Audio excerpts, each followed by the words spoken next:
This episode is special. We talked in our last episode about the fundamentals of successful marital relationship.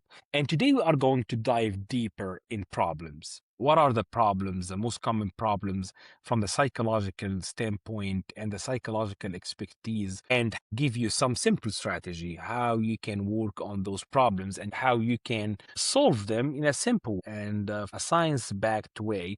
That's why we have with us Dr. Kelada, professor of medicine in North State University in California, and a psychiatric for the last 10 years. And he's going to talk to us more about marriage problem and how to solve them.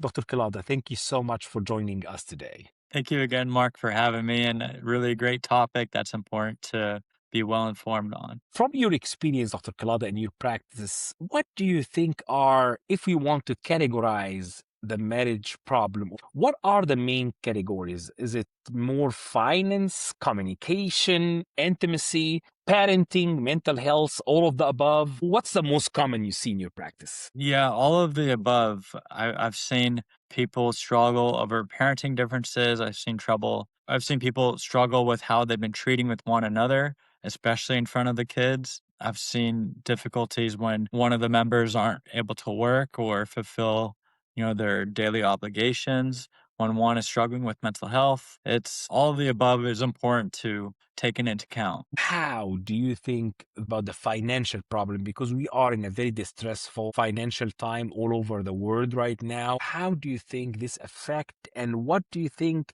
maybe make this problem less or better or solve it if possible? Yeah, there's so many factors. One could just be the amount of income the couple makes. And for example, if one member makes more income than the other, that could be a source of like jealousy or envy between the couples, maybe a source of bitterness or resentment if one is making more than the other. If one is making more and the other is not making, or if there's any change there, but one is spending a lot and the other doesn't want them to spend as much, or they go into debt, like that can be a source of friction and sense of conflict. So it's actually really important. These are one of the discussions to have prior to getting married, how you're going to deal with the finances and how much you'll save, how much you'll spend, how much to save for your children's future, for retirement, how much will you spend, when traveling, etc.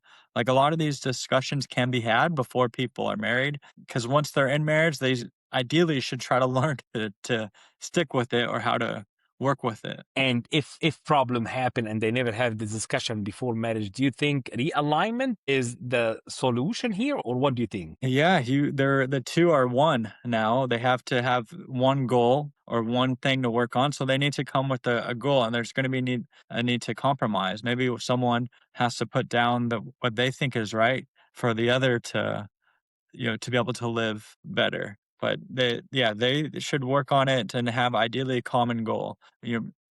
Maybe they can have their separate bank accounts but I think usually if it's one, that is recommended. Communication. You talked about the alignment before marriage, and I will talk now more about the communication between the couple. And we talked in our last episode about communication, but can we talk more about what do you see in conflict resolution and how the communication style affect the relationship or the marital, put pressure on the marital relationship, or no communication at all? Like those people that, that you talk to and nothing happened, like, oh, give me the silent treatment. What do you think about that? There's different approaches for how people communicate. Some tend to avoid conflict. Some tend to want to address it head on. Some people like to talk about things. Some people don't like to talk about things. One of the techniques I heard between a couple is to dedicate a certain time each week to have these conflict talks or these conflict resolutions. Just have it during that dedicated time so that the rest of the time you can have fun or enjoy your partner. You don't have to, bring up these sensitive topics. Also, you want to make sure when you do bring it up, you do so in a loving, gentle, kind way. You don't want to do anything that gets them to be defensive or gets them to react. Like you don't want to yell or raise your voice or make threats, because we tend to think about those things and our minds tend to latch onto those things rather than all the positive and good stuff that's happened. So we got to really deal with it with maybe a gentle, even prepared way. That's amazing. I think that Gottman in 2015 mentioned exactly what you mentioned to us right now when he talked about the four techniques of you begin with soft spoken.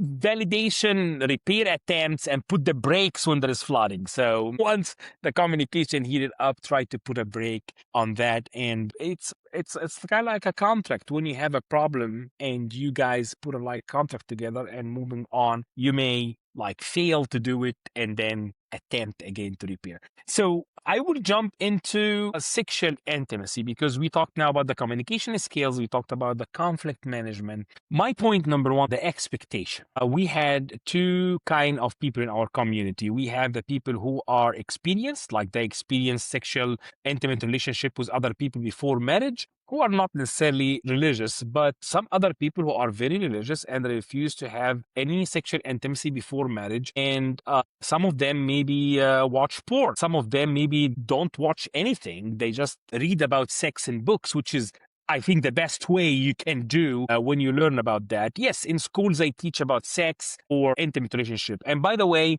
this is the time that if you are less than 18 or 21, according to the laws in your country, this is a good time to leave the episode. We already flagged this episode for adults, but if you are watching due to your account is not age flagged or you're watching with other adults, please leave the room right now or please leave the screen right now, because we don't want to hurt your developing brain with overwhelming information that might confuse you.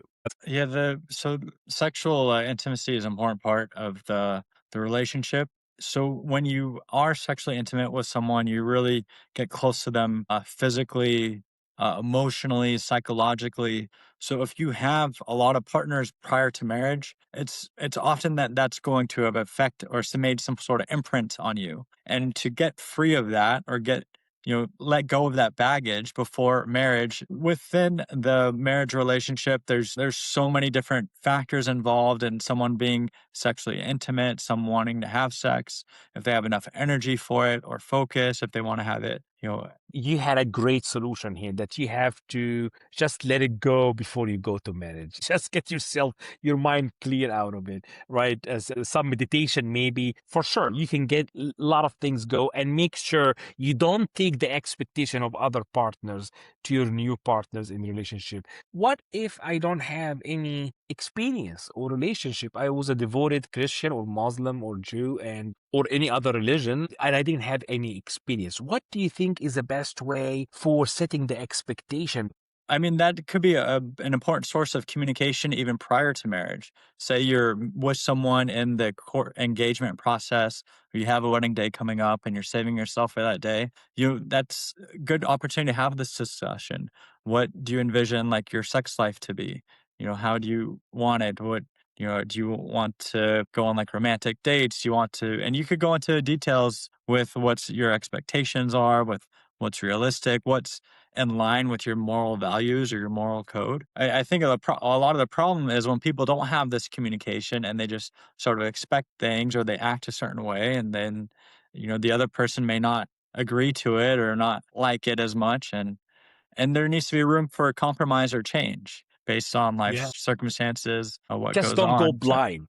Just don't go blind into that. Just have this conversation. And maybe you can sit with someone, like you can sit with your father, your sheikh, whatever, and you guys can talk through it with your spiritual father or guru or whatever. It's very important. And please read the science. Make sure you have a good references about the science and from the religion. Some religion teach about it. So make sure you are stick to a good source to learn about it. Don't go on the internet and type how to make love or something. So going into the relationship right now, Dr. Kelada, I was talking actually, and I was reading to you about it, that in the beginning of relationship, you have to be very patient with your partner. It's a learning process. It's not like you go, especially, it doesn't matter actually if your partner had intimate relationship before or they do not have intimate relationship before. Be patient. What do you think about that from the psychological building new habit or new skills? yeah, I think that's great to keep in mind because people are sort of a collection of their past that's continued. They have their own upbringing, the way they've lived, the people they've met, the parents that raised them, or the caregivers that raised them. And so they're bringing all this into a relationship as intimate or close as marriage or with a significant other. You bring all that stuff with you kind of in the moment and you're sharing that with your partner. So, you might have to be patient with them. You might not see things eye to eye right away, but you have to learn how to navigate through that, how to communicate your differences, how to agree on things. So be kind and be patient in the intimate relationship. Sadly, I see a lot of stories that first night, maybe they are too experienced couple or not experienced at all. And next morning, I don't want this marriage. Be patient, guys. It's a learning process. And as you mentioned, Kelada, you're bringing all your life into this relationship. So be patient, okay? If you love her, if you love him, be patient to each other. Give each other some time, right? Okay. Another thing I want to take your opinion on is that the difference between making love in marriage and lust, or a kind of sexual thoughts around your brain, or you think that, and I'm sure every religion had their books, but I read the book for Père Bolad. He's a Catholic Jesuit, and he said a word that I will never forget about it, that your partner is not a sex machine. You make love for your partner because basically it's an expression for you, from your love to the other partner.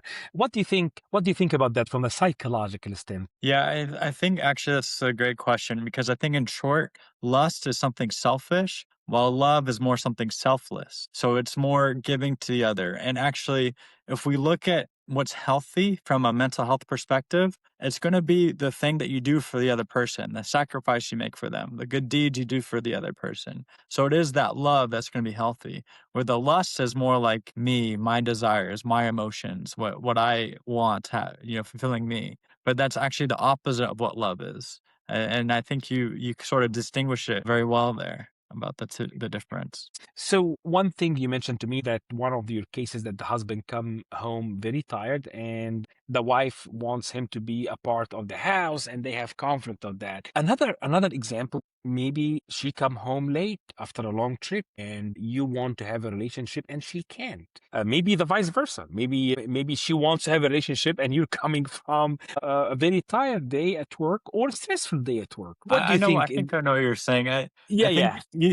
you can force yourself to do things in a way, even if you don't feel like it. Like we see this in people who are depressed. It's called there's a therapy technique called behavioral activation, where we encourage them or say, force yourself to do something you enjoy, that hobby that you enjoy, playing the piano, riding a bike, because then you'll start getting out of the depression from it. And so the same thing, I think, with this sexual relationship or this intimate relationship with a partner.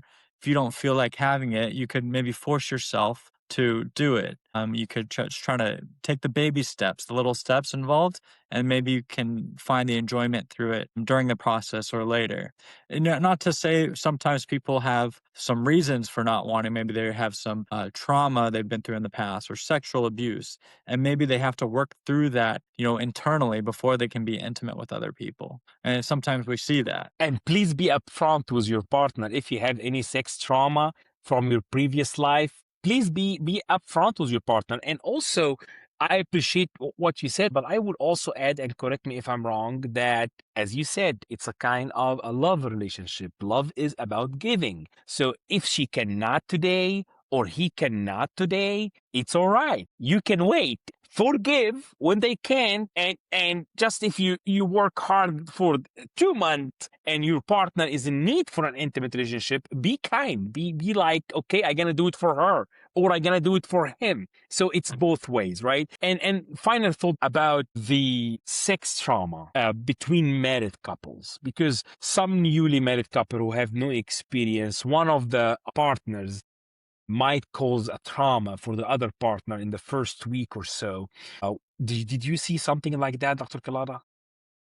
I haven't seen it that early on in the relationship. I could imagine that's really hard to work through. Usually the trauma I see is some from childhood, and maybe someone brings it up later in life, but it's really important to not cross those boundaries, or know what those boundaries are, make sure not to cross it, because once it happens, it's difficult to repair. Not to say it's impossible, but it's challenging. And if it happens during the early marriage, do you think they can repair it?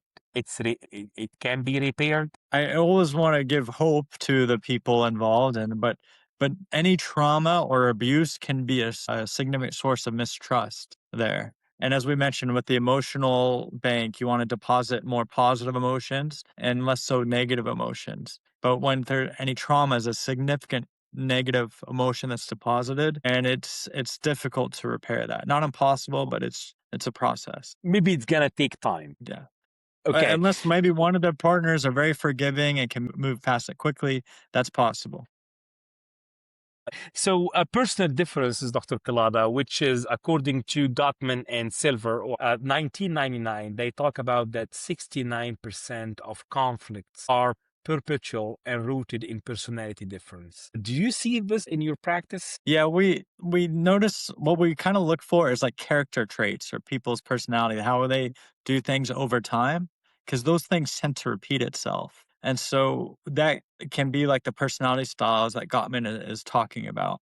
Like maybe people are more task oriented and they find that they focus too much on a task and, it gets in the way of the relationship. Or maybe people are more concept oriented and don't focus so much on the tasks. Or maybe people just problem solve a little bit different and they just haven't worked together on how to compromise together or how to work on the solution together. If you are interested to learn more about personality differences and how to understand every major category of personality and how to deal with this personality, I'm gonna leave for you in the description some links from Dr. Kelada channel and from my channel that can walk you through how to deal with different personality. Make sure you understand always that every single one is a different case. Those are only the guidelines. You have to study your partner with love, empathy, and if you love her or you love him, you need to understand how to deal with him. And it doesn't mean that he needs a different way to be dealt with. It doesn't mean he or she crazy. It might in some cases, but for sure, what we are talking about in this episode is very valuable. Thank you so much, Dr. Kelada, for being with us today. I know you have a very limited time on a Friday night. Thank you so much for being here with us, and we will see you in the next episode. We're going to be talking about how to salvage a damaged relationship. Thank you, Mark, for having me. I'm looking forward to the next episode too.